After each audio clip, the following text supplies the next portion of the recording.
As a full-time spoiled housewife and mama, meal prepping is one of my forms of self-care, not because I enjoy doing this, but because it makes my life easier. Just because I am a housewife does not mean that I love to be in the kitchen all day, every day, especially with the cleanup that comes with cooking. So what I like to do, and this is just sometimes, not all the time, I definitely fall off when it comes to this meal prepping thing. But I like to wake up. I wake up pretty early anyway because I do have 2 kids. And I like to get started on cooking Sunday dinner as well as lunches for the week for myself and my husband. In the past, I've even made some of our dinners ahead of time. I love making sure that I'm sending my husband to work with breakfast and lunch. And it's also great for me because I tend to forget to eat. It's not until I'm starving that I'm like, oh my gosh, I need to eat something. So having these meals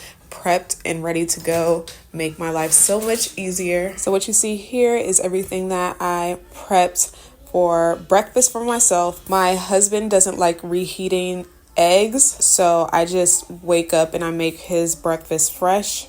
And then I also prepped our lunches, which we had 2 separate meals, and I was supposed to start on Sunday dinner, which is why you see me baking rolls. But on the way back from the gym, my husband decided he wanted barbecue instead, so barbecue is what we got, which I wasn't mad about at all because I didn't feel like cooking in the first place. So that just meant that I got to sit down a lot quicker.